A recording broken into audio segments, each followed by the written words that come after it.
Back to MNUFC TV. I'm going to get into the player ratings for Houston Dynamo 2, Minnesota United 0. It was a really, really bad performance for the first 45 minutes. Yeah, there's some players that had sparks, but the international break definitely had heavy legs on the boys. But start out with Vito. Thought he did pretty well tonight. The first goal definitely not his fault. Second goal, he comes off his line and gets somewhat chipped a little bit. I'd say it's a shot chip ish combo. Not super chippy, but not like a Darwin chip, but like it was a good little flip over the goalie. And of course, Christian scores against us. Of course. But yeah, Vito really wasn't to blame for the goals. I don't think. Pretty bad defending. I'll give him a solid 7. Made some good saves. I thought kept us in the game at times in the beginning at least. And then had a couple okay saves, but they really parked the bus after the second goal. So Boxel and Ike, they. I thought Boxel had a better night than Ike, even though Ike played all right. They just scored those 2 goals off Roman's side and Ike. I thought Roman didn't have a very good game. I thought Ike could have stepped up to mark that goal score in the beginning, the first goal. If he intercepts it or something, might get away with a different result. But Montier leaves him exposed, really bad. So I'd say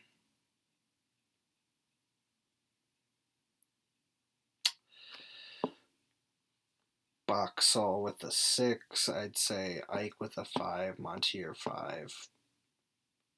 Gasper 5, a generous 5. I don't think we played very well. Gasper also picked up a yellow card, needless yellow card, and he will be suspended for RSL on Sunday.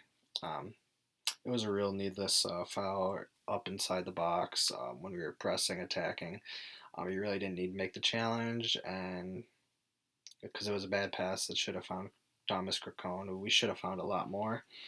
He was in some right spots, but we just weren't getting him the ball. He only had like 19 touches or something. 4 or 5 in dangerous areas. Not even that dangerous, to be honest. Ozzy had, I thought, played all right. Definitely is like a safety blanket for a lot when we're pushing up. He likes to just sit back and defend and do his job, and he does it really well in that center defensive midfield role, and he can drop back a little bit, but I thought he played well-ish. Say a 7 from Ozzy. Dotson played awful, I thought. Love Hassani, but he did not have a very good night. I'd have to give him like a 4. There's a reason he got subbed at halftime. And I'm just going to do Mason Toy with like a 4 or 2. There was a reason he got subbed at halftime as well. They both had very poor performances, and it was probably because of the playing for 45 minutes against Japan in the under-23s for the national team and then traveling to Houston, and it's a lot of travel for them, so yeah. Finley, I thought, or I'm going to actually do Gregus. Gregus, I thought played well, controlling the ball, moving it, getting it up the field. When he doesn't play, we really lack a player like that. But we just couldn't get it to the spots where we can become dangerous. We would just take a long shot from Gregus. Gregus would get it to the corner to Montier to put a ball in. Early cross from Gregus. It just gets so predictable. But Gregus played well, I thought. He played like 5 minutes for Slovakia when in his international duty, so it's not like he had heavy lifts from playing or anything. Thomas Cracone. I'll give Greg Goose a 7 as well. I don't think I'm going to give anyone over a 7. But I think Thomas played all right. He needs to get more involved in the game. He was finding some good spots. He looks really good on the ball. He just needs to get more involved in the game, kind of feel out some more of the players. But when he was on that ball, he looked really creative and he looked comfortable on the ball. That was a plus, but I'd say a 6 from Cracone. A little generous there, maybe. I thought, yeah, probably a little generous. Maybe just a 6. He needed to get involved in the game more, but when he did do it well, like ish. Not that good. No one played well, above a well. But Finley, definitely a 7. Had a goal, had a shot, had a volley that unfortunately just the goalie has a good save on him. If he would have been able to get behind it a little bit more, he could have maybe lashed it to the other side of the net. He also has a nice header that is not nice, but a soft header that has a goal line clearance from a defender. The first 45, Finley really wasn't getting involved a lot. Making some runs, but not being able to get to the ball. Him and Roman weren't really on the same page a lot for some of those balls. But, man.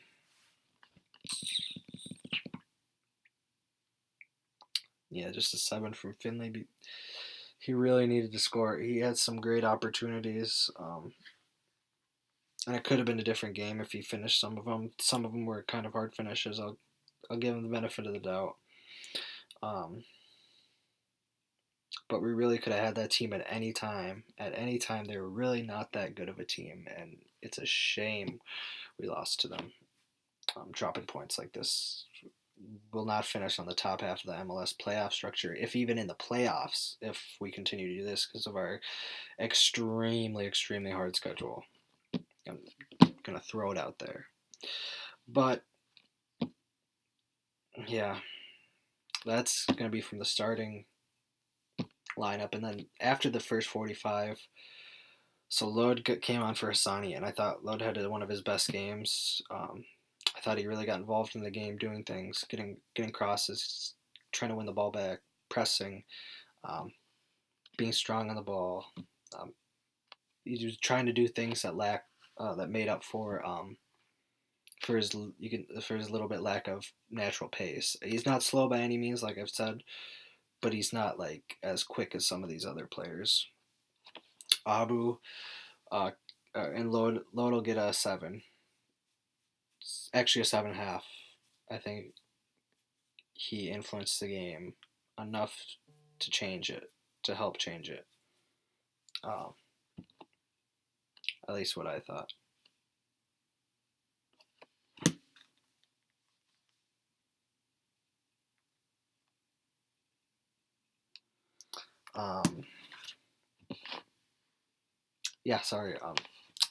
Abu had his first rookie season. We thought he was going to be good. He's a Adidas generation player, first round draft pick. He had a good rookie season. He thought he'd improve, but he's actually decreased and declined over the last 2 years. And he has a really good chance in the second 45. Threw on net, perfect run. Surprisingly, he's on because he's usually offsides, right? So, and he has plenty of time.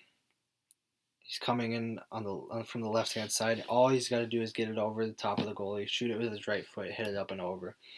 And he shoots it low near post with his left foot and actually gets the goalie has a nice kick save.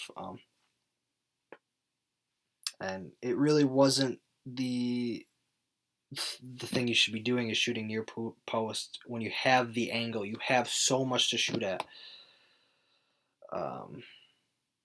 So, yeah, that was not cool. So, Angelo came on for Thomas towards in the 61st minute, and I thought it was a good substitution. Thomas wasn't getting involved in the game. We needed to bring some more attack on to maybe get a goal, you know. But Angelo just he didn't really get involved. He was there, and he gets a bullshit VAR calling him offsides when he's getting out of the way of the vision of the goalie. Absolute bullshit VAR call. The refs were good tonight for the calls and whatnot, but the VAR aspect of the whole refereeing was absolutely dog shit. I could have easily had a penalty in the box by getting absolutely tackled by Garcia or something. I don't remember the defender. Big, tall guy for Houston, but he absolutely manhandles Ike the whole time. And it was in an early corner. It was in the first 45, and it was shocking it didn't go to VAR. Absolutely shocking. And then when Finley scores the goal that we get 91st minute, crosses in, somehow gets to Finley because Roman crossed it, and it comes off a Houston defender and actually comes off his arm and goes back towards Roman's side, and it lands to Finley in the box, and he's able to lash it towards the left side of the net, and he scores, and Angelo's on the right side, not taking up any of the blocking of the shot and of the vision of the goalie. I thought it was just a horseshit call.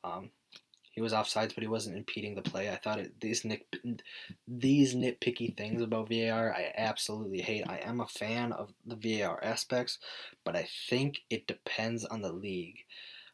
The league it's run in and how they run it, and MLS I think is horrible at it. Serie A has some bad rules with handballs in the box, but there needs to be just a one form of VAR that has to be right, because if you're going to be doing all these nitpicky things, there's no need to have a ref on the field, just someone talking to the people on the side and video refereeing the whole game. It was awful. I thought that I've been a huge fan of VR, but that completely just it was a bad call. And if it was vice versa, I would have thought it was a bad call, but which I'll admit in some cases. So I thought it was awful. Angelo gets a 5. Didn't really do much, and is caused the offsides goal, but the offsides goal to be disallowed. So overall, awful performance. 3 huge points dropped. Houston didn't even bring out their best team. They have interim manager. It's a really, really bad result for after the huge LAFC win. It pretty much makes it in those 2 games we get 3 points. That's not enough in the game against LA and Houston after beating LA FC and gaining those quote unquote bonus points. We thought now it's just neutral again, and it just washes that victory almost, and it's not good. Last thing I'm gonna say is shout out to the photo guy Lou. Is having some medical issues. The Minnesota United Twitter tweeted out about it. Just give him a good wish him the best of luck, something like that. He's a great guy. Really loves the club, so show him some love back. But as always, come on, you loons, and that'll be my player ratings.